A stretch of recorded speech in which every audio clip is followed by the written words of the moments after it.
Тръгнал дядо за златица, изгубил си ръкавица. Там играла на поляна малка мишчица гризана.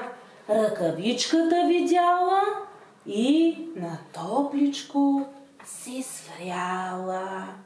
Ей го, мокър и подплашен, тича зая от горица, спира го на пътя прашен дядовата ръкавица. Кой се го стана топло? Аз съм малка мишчица гризлива. Кой си ти? За страх ме хвана. Аз съм Сайо Баро Стурногорски. Какво си да ме хорси? Тази топла ръкавица да се намери мирзаността. Носица. Хлес самичък ме изключила.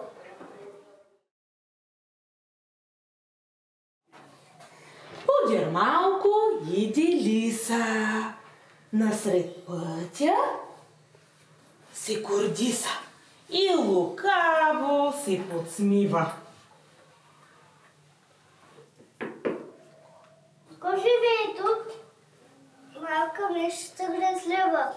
Тук на топло се почива. Зайо Баро Средногорски. Скито това си да ме хорски. Ваша милост, кой е и защо не безпокои? Аз съм Комалиса. Може ли влезам? Вез да качества власина, но дали се дедо? Тръгна вълча от гората по работа към селата. Спира той на пътя прашен, гладен, настървен и страшен. Ръкавичката съглежда, да потуши се навежда, но усеща я чешава и запитва той тогава. Чия плашена душица, крие се тази ръкавица. Тук на толкова се почива малка мишчица гризлива. Сайо Баро Средногорски, скрито този Търногорски. Аз съм Комалиса. Ваша милост, кой е и защо ли безпокои? Аз съм вълчо от Балкана. Гост желая да ви стана. Влез, макар че сме в носина, но дали си не роднина? Подир малко всички сещат, цяла земя разлюляна.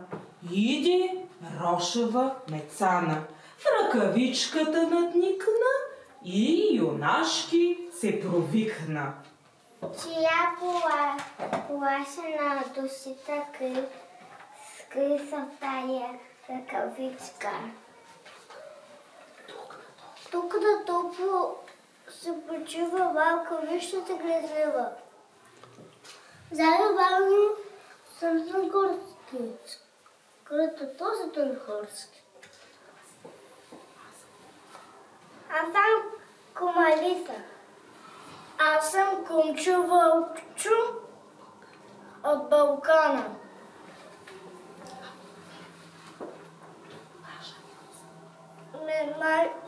Наша милост, кой е и защо не безпокои? Аз съм Гошева Мицана. Кой се лая да ви стана? Влез да качете в носина, но дали се не родина? Събрали се те другарски, разположили се царски в ръкавичката на друма и отворили си дума.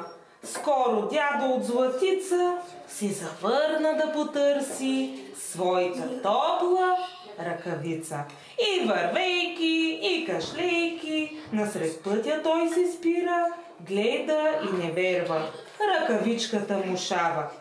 Миша глава се подава и опашка от лисица и парченце от ушенце. Едно късче кожух мечи, светят остри зъби нечи.